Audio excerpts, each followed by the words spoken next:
এই না বুঝে না শুনে স্লোগান দেওয়ার এই প্রবণতা, এটা আমি একেবারেই পছন্দ করি না।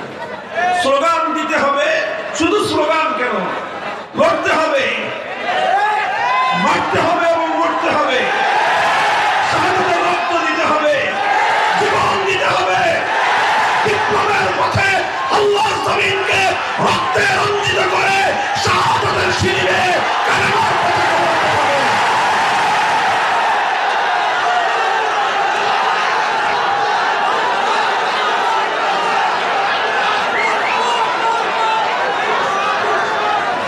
তবে এই সব কিছু করতে হবে বুঝে না বুঝে, চিৎকার করবেন বুঝে না বুঝে।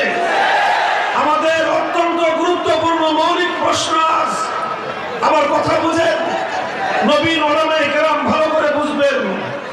আজকে এই সমাজের কাছে বিশেষ করে আধুনিক শিক্ষিত তরুণ প্রজন্ম, স্কুল কলেজ ইউনিভার্সিটির ছাত্ররা আজ যেই প্রসঙ্গটা খুব ভালো করে জানতে চায়, বুঝতে চায়, সেই প্রসঙ্গ হলো এই ঈমান এবং কুফরের প্রসঙ্গ, তাওহীদ এবং শিরকের প্রসঙ্গ, একত্ববাদী আল্লাহ এবং এই তাগুতের পার্থক্য প্রসঙ্গ আজকে বুঝতে চায় তারা।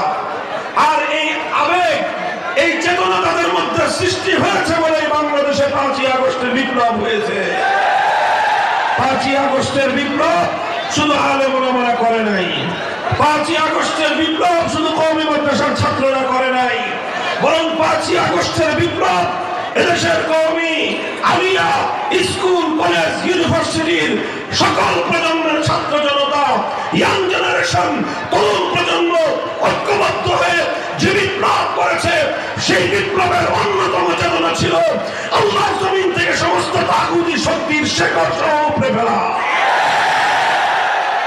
কাজেই এটা গুরুত্বপূর্ণ প্রসঙ্গ, এটা বুঝতে হবে আমাদেরকে, ছাত্র জনতাকে বুঝতে হবে, তরুণ আলেমদেরকে বুঝতে হবে, জাতির কাছে এই মেসেজ পৌঁছে দিতে হবে।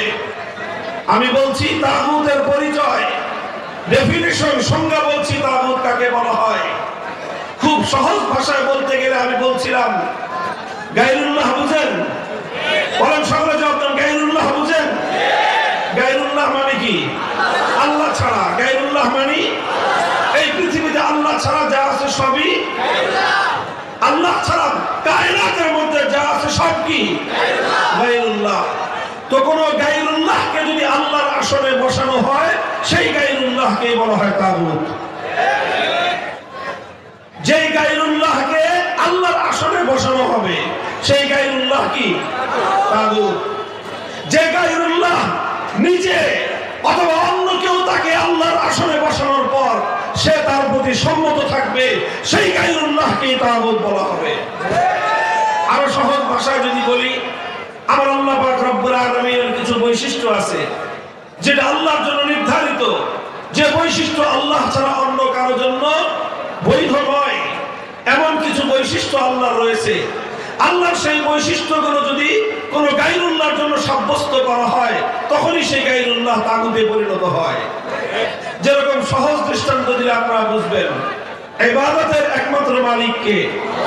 চিৎকার করবেন, একেবারে মাহফিলের শেষ পর্যন্ত বলবেন, ইবাদতের একমাত্র মালিক কে? ইবাদতের একমাত্র উপযুক্ত কে? এখন যে ইবাদত একমাত্র আল্লাহর প্রাপ্য, সেই ইবাদত যদি আল্লাহ ছাড়া কোনো গায়রুল্লাহকে দেওয়া হয়, তাহলে সেই গায়রুল্লাহকেই বলা হয় তাগুত। যেমন ইবাদত কেউ যদি আল্লাহকে না করে লাত, মানাত, উজ্জা, হুবাল এই সমস্ত দেব দেবতাকে ইবাদত করে, তাহলে সেই দেব দেবতাগুলোকেই বলা হয় তাগুত।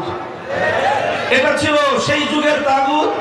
আর আজকের যুগে এই যে দুর্গা, সরস্বতী, কালী নামে যত মূর্তির পূজা মানুষ করে, এই প্রত্যেকটা মূর্তিকে মানুষ আল্লাহর আসনে বসায়। যে ইবাদত এক আল্লাহর উপযুক্ত ছিল, যে ইবাদত একমাত্র আল্লাহর জন্য নির্ধারিত ছিল, সেই ইবাদতকে আল্লাহর জন্য না করে দুর্গার জন্য করলো, কালীর জন্য করলো, সরস্বতীর জন্য করলো, নানা ধরনের মূর্তির জন্য করলো। সুতরাং এই মূর্তিগুলো যখনই মানুষ এই মূর্তির পূজা করে, তখনই এই মূর্তিগুলো তাগুতে পরিণত হয়। এটা মানুষ বুঝে, এটা মুসলমানরা বুঝে যে আল্লাহ ছাড়া অন্য কোনো গায়রুল্লাহর পূজা করা যাবে না।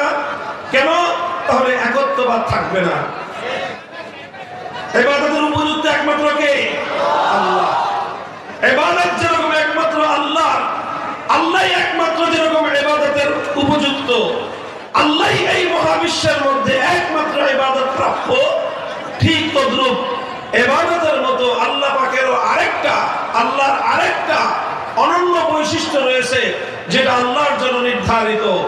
সেটা হলো এই কায়নাতের মধ্যে, গোটা সৃষ্টি জগতের মধ্যে চূড়ান্ত ভাবে আনচ্যালেঞ্জেবল, অর্থাৎ যেই বিষয়কে কেউ চ্যালেঞ্জ করতে পারবে না, কেউ যেটাকে প্রশ্ন করতে পারবে না, কেউ যেটাকে বাতিল করতে পারবে না, এইরকম চূড়ান্ত ভাবে এই মহাবিশ্বের মধ্যে বিধান দেওয়ার একমাত্র মালিককে।